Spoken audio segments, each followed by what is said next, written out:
Hi అందరికీ నమస్కారం. నేను మీ పద్మ. ఈరోజు మన ఛానల్లో చికెన్ పకోడీ ఎలా చేసుకోవాలో చూద్దాం. చాలా వరకు అందరూ కూడా చికెన్ పకోడీ అంటే బయటే బాగుంటుంది, ఇంట్లో బాగా రాదు, టేస్టీ ఉండదు, క్రంచీగా ఉండదు అనుకుంటారు కదా. ఇప్పుడు నేను చూపించే ఈ ప్రాసెస్ని చూసి ఒకసారి ట్రై చేయండి. చాలా బాగా వచ్చింది, మాకైతే చాలా బాగా నచ్చింది. చికెన్ పకోడీలో యూస్ చేసిన ఇంగ్రీడియంట్స్ అన్నీ కూడా మన ఇంట్లో సాధారణంగా మనం యూస్ చేసినవేనండి. అల్లం వెల్లుల్లి పేస్ట్ కొంచెం ఫ్రెష్గా చేసుకుంటే ఆ టేస్ట్ ఇంకా బాగుంటుంది. వాటర్ అయితే యాడ్ చేయకండి. నేనైతే ఒక ఎగ్ని యాడ్ చేశాను. కొంచెం ఆయిల్ పెట్టేసుకొని ఒక 1 అవర్ వరకు అయితే నేనైతే దీన్ని పక్కన పెట్టుకున్నానండి. దీన్ని పకోడీ చేస్తునేటప్పుడు మా హస్బెండ్, మా పాప కూడా నాకు హెల్ప్ చేశారు. చాలా బాగా అనిపించింది. ఫస్ట్ టైం చేశాను నేను. చాలా బాగా వచ్చింది. నూనె కూడా అంతగా ఏం పీల్చుకోలేదండి, బాగానే ఉంది. ఆయిలీలాగా కూడా ఏం లేదు.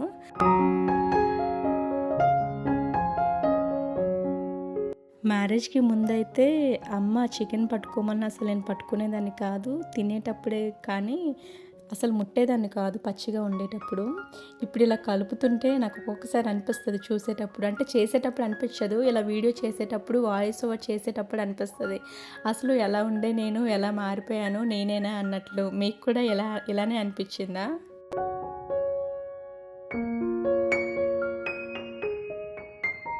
అన్నీ బాగా కలిపిన తర్వాత ముక్కలకి పట్టాలి కదండి, దానికోసమని నేను 1 అవర్ పక్కన పెట్టుకున్నాను. తర్వాత మళ్ళీ బాగా కలిపేసుకొని ఆయిల్ వేడెక్కిన తర్వాత ఇలా వేసుకున్నాను. ఇలా వేసిన తర్వాత వెంటనే కలిపేయొద్దు, మీడియం ఫ్లేమ్లో పెట్టుకొని ఒక 1 మినిట్ తర్వాత ఒక్కసారి కలుపుకోండి. పీస్ వేగిందా లేదా, క్రంచీగా ఉందా లేదా, లోపల ఉడికిందా లేదా అనే క్వశ్చన్స్ అందరికీ ఉంటాయి కదండి. వాటిని ఏం లేదండి, చాలా ఈజీగా కనిపెట్టేయచ్చు. ఫస్ట్ అయితే ఈ బబుల్స్ అన్నీ ఆగిపోతాయి. నెక్స్ట్ ఏమో ఈ పీస్ ఉంది కదా, ఆ పీస్ అనేది గోల్డెన్ కలర్ వచ్చేంత వరకు ఫ్రై చేసుకోవాలి. అంతే అండి, crispy and tasty chicken pakodi ready అయిపోయింది. మీరు కూడా ట్రై చేయండి. ఎలా వచ్చిందో కామెంట్ బాక్స్లో కామెంట్ చేయండి. ఎలాంటి టేస్టీ అండ్ సింపుల్ రెసిపీస్ కోసం మన ఛానల్ని ఫాలో అవ్వండి.